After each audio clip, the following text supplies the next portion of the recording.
ഇന്ന് രാത്രി അപ്പം നമുക്ക് ചപ്പാത്തിയാണ്. ഇത് സാധാ ചപ്പാത്തി അല്ല കേട്ടോ, ഇതൊരു സ്പെഷ്യൽ ചപ്പാത്തിയാണ്. മൈദമാവും ഗോതമ്പും രണ്ടും ഒരേ ഗ്ലാസ് എടുത്തിട്ടുണ്ട്. എന്നിട്ട് നമ്മൾ ഒരു 2-3 തക്കാളി ഒന്ന് വേവിച്ച് തൊലിയൊക്കെ കളഞ്ഞ് അത് മിക്സിയുടെ ജാറിൽ നന്നായി അടിച്ച് ചേർത്തിട്ട് അതുകൊണ്ടാണ് ഇത് കുഴയ്ക്കണത്. അപ്പോൾ അത് വേവിച്ച് വെച്ചിട്ടുണ്ട്. മിക്സിയിൽ അടിച്ചതിന് ശേഷം നമുക്ക് ഈ മാവൊന്ന് കുഴയ്ക്കാം. അപ്പോൾ പാകത്തിനുള്ള ഉപ്പൊക്കെ ഇട്ടിട്ടുണ്ട്. അപ്പോൾ ഇനി ഇത് ഒഴിച്ചിട്ട് നമുക്ക് നന്നായിട്ടൊന്ന് കുഴച്ചെടുക്കാം മാവ്. അപ്പോൾ അത് നമുക്കൊന്ന് പരത്തിയെടുക്കാം. കുഴച്ചിട്ട് ഒരു അരമണിക്കൂർ നേരം വെച്ചിട്ടുണ്ടായിരുന്നു. ഇനി നന്നായി ഒന്ന് പരത്തിയിട്ട് അത് വീണ്ടും ലെയറായിട്ട് മടക്കണം. ഒരു സ്വല്പം നന്നായി പരത്തിയതിന് ശേഷം വെളിച്ചെണ്ണ ഒന്ന് തടവി കൊടുക്കുന്നുണ്ട്. എന്നിട്ടൊരല്പം മൈദയുടെ പൊടിയോ അല്ലെങ്കിൽ ഗോതമ്പിൻ്റെ പൊടി ഏതെങ്കിലും ഒന്ന് തൂവണം. എന്നിട്ട് അതിന് ശേഷം വീണ്ടും ഒന്ന് മടക്കണം.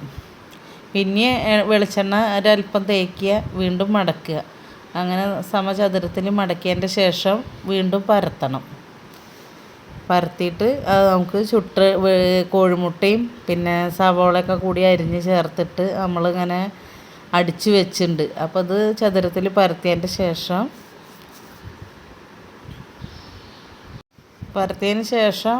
കോഴിമുട്ട അടിച്ചതിൽ 2 സൈഡും ഒന്ന് മുക്കണം. എന്നിട്ട് നമുക്ക് ദോശ കല്ലിലിട്ടിട്ട് ചുട്ടെടുക്കാം. കോഴിമുട്ട വെറുതെ ചെറുതായി സവോളയൊക്കെ അരിഞ്ഞിട്ട് ലേശം മല്ലിച്ചപ്പും ഉപ്പും പച്ചമുളകും കൂടി ചേർത്തിട്ട് അടിച്ച് വെച്ചുള്ളതാണ്. അപ്പോൾ അതിൽ 2 സൈഡും ഒന്ന് മുക്കണം. എന്നിട്ട് ദോശക്കല്ലിലിട്ടിട്ട് തീ അധികം കൂട്ടരുത്, ചെറിയ തീയിലിട്ട് വേവിക്കണം. എന്നാലാണ് അതിൻ്റെ ഉള്ളൊക്കെ നമ്മൾ 4 ലെയറായിട്ട് ഇങ്ങനെ മടക്കി വെച്ചിട്ടുണ്ടല്ലോ, അത് കാരണം അത് വെന്ത് കിട്ടാൻ ഇത്തിരി സമയം പിടിക്കും. അപ്പോൾ തീ നന്നായി കൂട്ടരുത്, കുറഞ്ഞ തീയിൽ വേവിക്കണം. ഇതിങ്ങനെ ചുട്ടെടുത്താൽ തന്നെ നല്ല ടേസ്റ്റാണ്. അതിന് പ്രത്യേകിച്ച് കറിയുടെ ഒന്നും ഒരാവശ്യമില്ല, വെറുതെ കഴിക്കാനും നല്ല ടേസ്റ്റാണ്. എന്നാലും ഞാൻ ഇതിൻ്റെ കൂടെ കഴിക്കാൻ വേണ്ടിയിട്ട് ചിക്കൻ ഗ്രില്ല് ചെയ്തിട്ടുണ്ട്. അത് നമ്മൾ എയർ ഫ്രയറിലാണ് ചെയ്തിട്ടുള്ളത്. ഇനി നമുക്ക് ചിക്കൻ എങ്ങനെ ഗ്രില്ല് ചെയ്യണമെന്ന് നോക്കാം. എയർ ഫ്രയറിലാണ് കേട്ടോ ചെയ്യണത്. ഇത് നമ്മൾ കാലത്ത് തന്നെ മസാലയൊക്കെ പുരട്ടി വെച്ചുള്ളതാണ്. പ്രത്യേകിച്ചൊന്നുമില്ല, സാധാരണ പോലെ തന്നെ മല്ലി, മഞ്ഞൾ, മുളക്, കുരുമുളക് പൊടി, ഗരം മസാലപ്പൊടി, പെരുംജീരകത്തിൻ്റെ പൊടി, തൈര്, പിന്നെ സ്വല്പം സൺഫ്ലവർ ഓയിൽ എല്ലാം കൂടി ചേർത്തിട്ട് നന്നായി മാഗ്നേറ്റ് ചെയ്ത് വെച്ചുള്ളതാണ്. രാവിലെ തന്നെ വെച്ചുള്ളതാണ്. ഇതിപ്പോൾ നമ്മൾ ഉണ്ടാക്കണത് രാത്രിയാണ്. ഇനിയിപ്പോൾ നമുക്കിത് എയർ ഫ്രയറിൽ എങ്ങനെ ചെയ്യാമെന്ന് നോക്കാം.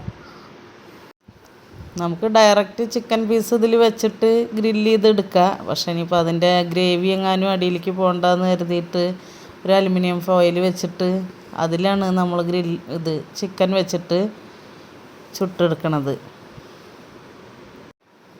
അപ്പോൾ നമുക്കത് ഓരോന്നായിട്ട് അതിലേക്ക് വയ്ക്കാം. ഒരുപാട് വെച്ചാൽ വേവാൻ പണിയാണ്. അപ്പോൾ കുറേശ്ശെ വെച്ചെടുക്കുകയാണ് നല്ലത്. ഇനി 180 ഡിഗ്രിയിൽ ഒരു 15 മിനിറ്റ് ഒരു സൈഡും, അത് കഴിഞ്ഞിട്ട് പിന്നെ ഒരു 10 മിനിറ്റ് മറ്റേ സൈഡും വേവിക്കണം. അപ്പോഴാണ് നല്ല കറക്റ്റ് പാകത്തിന് കിട്ടുള്ളൂ. ഇതിൽ ഞാൻ ചിക്കൻ മറിച്ചിടണമൊന്നും കാണിച്ചില്ല, അത് വീഡിയോ എടുക്കാൻ മറന്നുപോയി. അപ്പോൾ നമ്മളെ ചപ്പാത്തിയും ടൊമാറ്റോ ചപ്പാത്തിയും ഗ്രിൽഡ് ചിക്കനും റെഡി ആയിട്ടുണ്ട്. അപ്പോൾ എയർ ഫ്രയറിൽ എല്ലാവരും ഇങ്ങനെ ഒന്ന് ചെയ്ത് നോക്കണം, നല്ല ടേസ്റ്റ് ഉണ്ട്.